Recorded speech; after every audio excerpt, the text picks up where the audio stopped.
All right. Well, good morning, good afternoon, good evening to all of our ISC team members joining us today. A special welcome to our featured member for March, Dr. Erja Kerkelä, joining us from Finland, where she is the development manager and senior scientist at the Advanced Cell Therapy Centra of the Finnish Red Cross Blood Service. And I'm thrilled to be starting my day with you, having a virtual coffee chat with you today. So thank you so much for being here, Erja. It's nice to meet you. Thank you for the invitation. It's nice to be here. Nice to meet you. Really nice. All right. Well, first, can you share with us how you became involved in cell and gene therapy? Were you always a cell and gene therapy researcher, or did you stumble into it like a lot of us? Yeah, I understand exactly what you mean.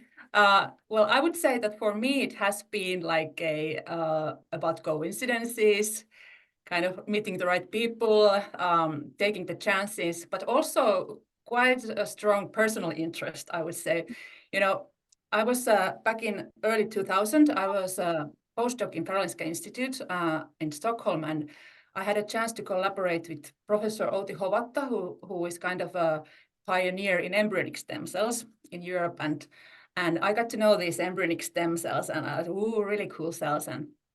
And then Outi started together with some colleagues like this Stem Cell and Regenerative Medicine Center or Institute in Finland, in University of Tampere. It's about 200 kilometers from Helsinki up north. And she kind of invited me there.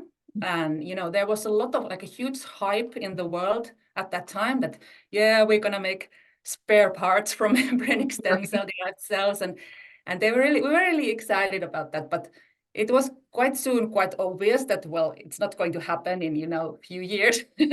And we kind of ended up, I was working in the heart group, so we were differentiating cardiomyocytes from embryonic stem cells and later iPS cells.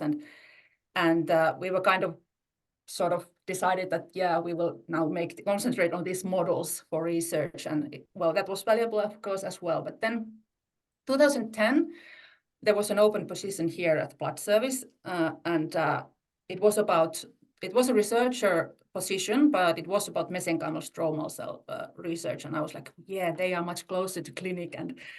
And yeah, I want to go there, and I applied and I got the position, and I was very happy about it. And yeah, my first 9 years here were about research, but I was studying like mesenchymal stromal cell in kind of sort of cell therapy related aspects. So kind of biodistribution and in vivo stuff and efficacy and things like that. So I was feeling like I was already kind of close to cell therapy, but then it wasn't before 2019 that I then moved to my position now. So what is it, like 4 or 5 years ago, the actual manufacturing and GMP stuff.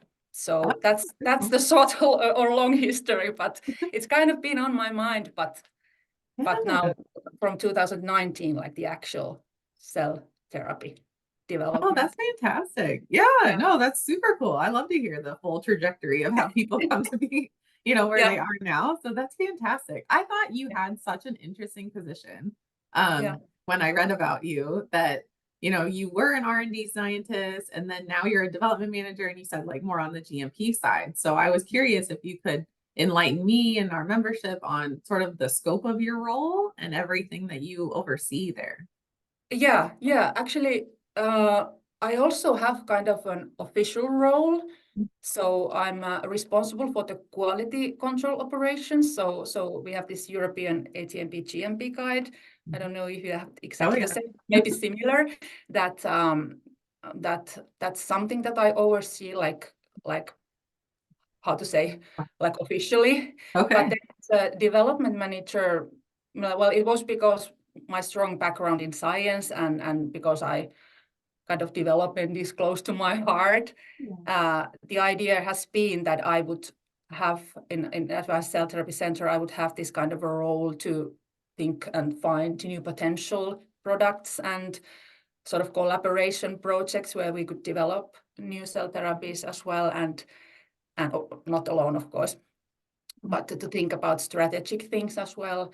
And then in addition, the science part there in the position name is that I still supervise one PhD student, and I'm kind of a bit involved. I like to say that I have my left foot middle toe in science still, that I'm involved in. We have a cell therapy research group in blood service as well, so I'm a bit involved there as well, and I'm kind of in the borderline of like the manufacturing and the research. So that's kind of my role. So I'm not officially a senior scientist anymore, but I have this kind of a bit science stuff. Oh, I love it. Going on. Yeah.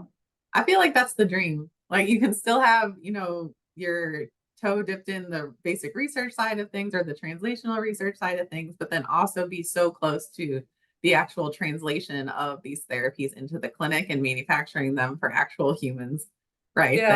Yeah, And and that's like, I see my career path like a bit like that.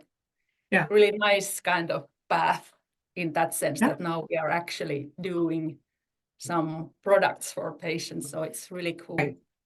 Oh, that's fantastic. I absolutely agree. I came from the basic science side, and then, you work your way closer and closer and closer to the patient kind of, and that's really, we're fortunate that we can do that. So yeah, I love that. Actually, along those lines, I found a quote from you where you said that your aim is to advance the clinical translation of novel cell therapies in collaboration with clinicians and other partners. And I wanted to kind of dig into that a little bit. Do you have a certain process? Like if someone comes to you with a certain idea, do you have a process for kind of shepherding these things through development and translation into the clinic? Yeah, well, maybe not like clear models of how we do it. It's like every situation is a bit different, but one thing is common, that the clinical need is always the key, like a starting point for all our development work. And I couldn't emphasize more the collaboration with the clinicians and clinics, the enthusiastic clinicians who want to, get these new treatment options for the patients. And so that's very crucial. And well, we have like few models of operation or business models, if you like. You could say we first of all, as a non-profit company, it's very difficult, if impossible, for us to sort of develop a completely new cell therapy product, go all the way to the marketing authorization and commercialization. We don't have the money for that, so to say, or without a partner at least. And it's very expensive. So what we can do and what we have done, we can act as a contract manufacturer for a company to produce products for clinical trials. And we have actually one tech transfer process ongoing at the moment for a company. That's really nice. So that will be for Finnish patients, or trial in Finland, starting hopefully. It's ongoing already elsewhere also, but anyway. And then we can act as a sort of contract development organization, so we can, build up all the or establish all the manufacturing protocols and quality control protocols, everything by ourselves or in collaboration with the company. Or then one way I would call like an academic development or co-development then with the clinicians. And that's actually the way that we have developed our current products that we have. We have a mesenchymal stromal cell product for graft-versus-host disease and autologous keratinocytes, for example. So those have been like, they have been like academically maybe developed, if you want to say. And we have we have kind of a bit of a structure for this, that we have like this, what we call a cell therapy hub in Helsinki area. It's together with the Helsinki University Hospital and University of Helsinki and us. So there are different groups and people discussing there and trying to find, even from the research side, that if there might be some new potential products like coming up, or research that we could develop a product from. So there's kind of a bit of a structure as well for the collaboration. But it's not easy. It's very difficult how to, Oh, yes. how, I know, how, having how the to come idea. up with this Yeah. translation Hmm. things, new products. It's not easy. Yeah. Right. Well, that's so interesting that you have a system, at least, an experience of dealing with everything from, ideas that are born more out of the lab or academia, or maybe, a pharmaceutical company comes to you with an idea and wants to build that up. And that's really great. I think I'm going to have to ask you more questions offline about your quality agreement structures. Like, imagine you keep your contract managers very busy. That's not Oh, my area. I'm yeah, I happy know. about that. I don't want it to be mine either, but it's because Yeah, but slowly maybe I making. can help you. I don't know. Maybe I've been involved a bit Mm. in those as well. Yeah. But that's really cool that, I mean, no matter what kind of stage of, development the idea is in, when it's brought to you, you can kind of take it from there and make sure that it gets all the way through the actual GMP processing Yeah, uh, yeah, in a yeah. safe I way. think also that it's good to have like these different ways of Mhm. operating. Yeah, so we Yeah. don't close anything out, Yeah. but yeah, All covered. and we have all these possibilities to get new treatments for Finnish patients. So it's cool. Well, I think that's so cool. This idea you talk about of this cell therapy hub. Like, can you speak a Mm. little bit more about that? Like, is it just all like everyone meeting every day for coffee? I don't know. It sounds like an No, amazing like science camp. Or no, yeah, actually, yeah, it was more. It has kind of a structure there. Mm. It's like meeting regularly. I don't maybe 3 times a year or so. Oh, Maybe okay. it's not maybe exact, but Interesting. not too often. And there can be like a scientific kind of agenda, and then there can be like more like, is there like really something like coming to clinical trial, for instance, in the hospital? So there are like different, and there can be also different people then involved. Yeah, but the Okay. idea is really that there would be also university groups, Hmm. and then we are there like as a manufacturers. Yeah, yeah. So we are so small Oh, country. So like we are currently thinking that okay, our department can cover the whole Uusimaa, Helsinki area, but of wow. course if it would be like huge production, then maybe not, but kind Oh, of a but that's local amazing. producers anyway. Yeah. Mm-hmm. Well, I just think what a great idea to bring everyone together. If you can, might as well bring everyone together in the same location and share what you're working on, what your Yeah. ideas are. So there's no duplication of effort. There's no, Yeah. spoofing each other. It's just like Yeah. everyone's, working together and getting immediate feedback on your projects too. Like I imagine, I don't know if you have students present, but I would think that would be extremely helpful, if you have Yeah. Yeah. early It would ideas be. kind of working up. Yeah. And the Mhm. idea is also that there are people who, decide on the hospital budgets. No, So, that's so, good too. so yeah. But of course, it's not Mhm. always happening like that. People are so busy. But yeah, but the idea is there that, Mhm. that in the dream world it would work Yeah. like that Okay. every time. But Okay. so I think the idea is very good. It is. Yeah. At least you've started it. I think that's great. Yeah. Well, kind of, I guess that segues nicely into my next question for you, was based on another quote that I found from you, which I completely resonated with, which was, I think the best productivity and quality comes from the teamwork, appreciation of others in a relaxed and positive atmosphere. And I absolutely loved that sentiment. Um, so I was hoping you could, kind of elaborate on that, and share any insights you have into, how leaders can purposefully foster and maintain this type of laboratory collaborative environment. Yeah. Well, yes, yeah. I think our work, well, maybe everything is, but our work especially is teamwork, and I think everybody's input is valuable and should be appreciated. And I feel that I can't thank enough my colleagues who are like just lovely people and hardworking and intelligent, and it's just I want to express that that I Oh, love yeah. love the people that I work with, and it's not only your core team and the quality team. It's also the cleaners and the engineers and the managers who or understand that we need to have this in our strategy and we need the money for the development work. So it's like there are many people to thank, and I feel that well, treating people nicely is like you have to do it in life. Or you need to do it in life because that's just the way it is. It's much nicer to live if you treat people nicely.